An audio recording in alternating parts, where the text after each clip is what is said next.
Firman Tuhan yang menjadi renungan kita pada pagi hari ini, tanggal 9 Desember 2023, kitab 2 Samuel 1 ayat 1 sampai 16. Perikop, Daud menerima kabar kematian Saul. Setelah Saul mati dan ketika Daud kembali sesudah memukul kalah orang Amalek dan tinggal 2 hari di Ciklak, maka datanglah pada hari ketiga seorang dari tentara dari pihak Saul dengan pakaian terkoyak-koyak dan tanah di atas kepala. Ketika ia sampai kepada Daud, sujudlah ia ke tanah dan menyembah. Bertanyalah Daud kepadanya, "Dari manakah engkau?" Jawabnya kepadanya, "Aku lolos dari tentara Israel."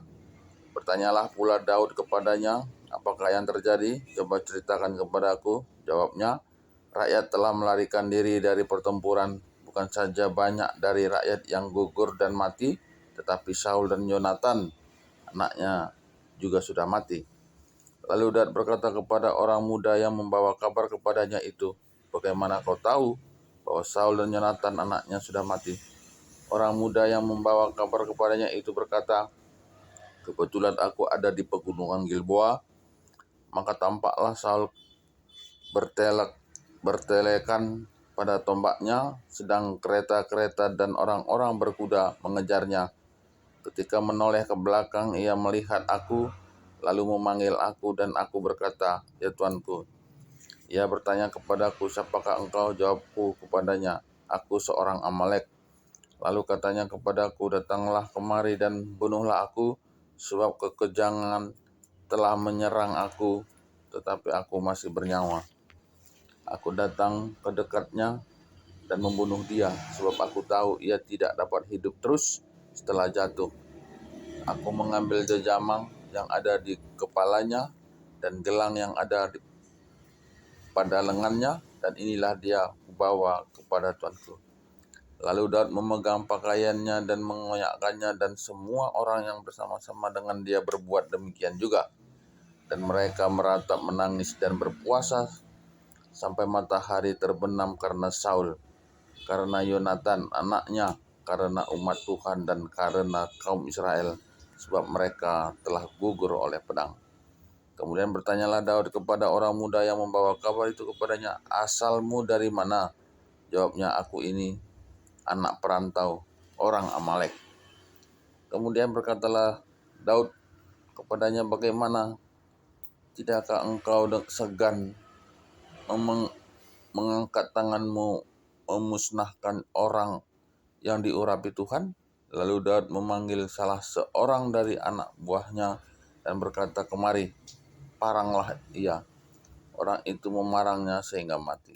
Dan Daud berkata kepadanya, "Kau tanggung sendiri darahmu, sebab mulutmu lah yang menjadi saksi menantang engkau, karena berkata, 'Aku telah membunuh orang yang diurapi Tuhan.'" Ya, ini satu bagian pasca kematian Saul. Jadi satu bagian kitab Samuel, ya. Satu bagian kitab Samuel. Dalam satu kitab Samuel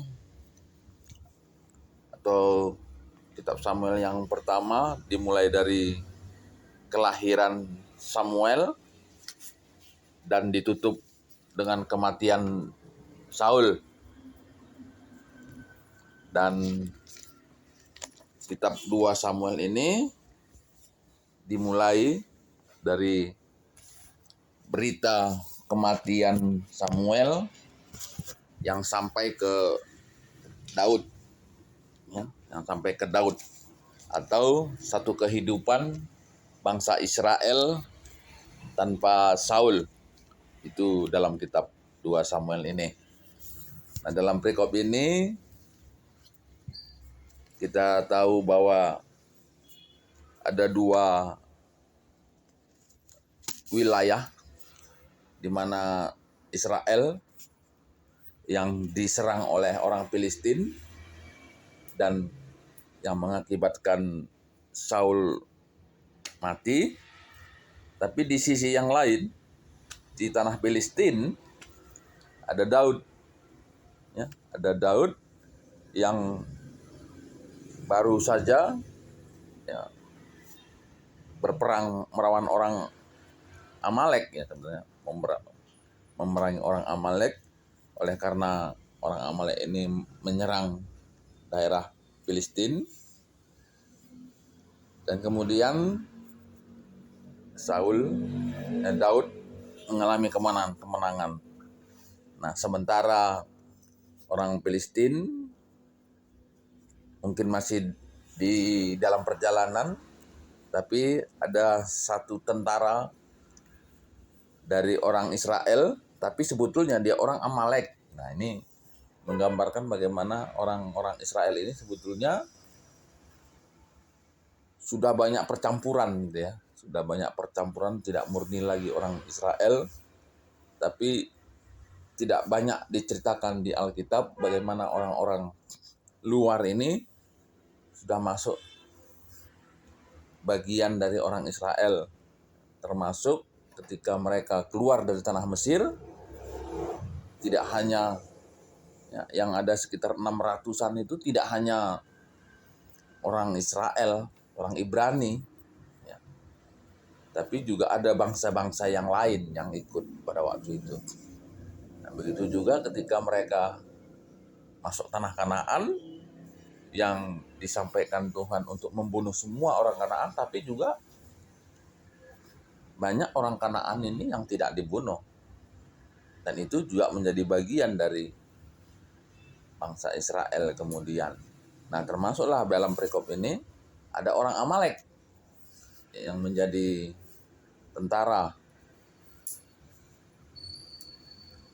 di Israel. Dan inilah anak muda ini yang selamat, yang memberitakan kepada Daud hal kematian Saul dan anaknya. Nah, dalam perikop ini, ya mungkin tidak secara kebetulan, bagaimana bisa terjadi, ya, bagaimana bisa terjadi ini Israel yang dipimpin oleh Saul tidak memampatkan Daud yang punya reputasi peperangan yang cemerlang, tapi justru dia memusuhinya sehingga kemudian dia terasingkan ke daerah Filistin. Dan ketika terjadi peperangan dengan orang Filistin, Daud justru berada di tanah Filistin. Nah, ini kan sulit kita melogikakannya. Bagaimana bisa itu terjadi, tapi itulah logika Tuhan, gitu ya. Sesuatu yang tidak terpikirkan kita, tapi itulah yang dilakukan Tuhan. Dan mungkin ini juga jadi renungan kita, bagaimana cara Tuhan itu sulit dipahami.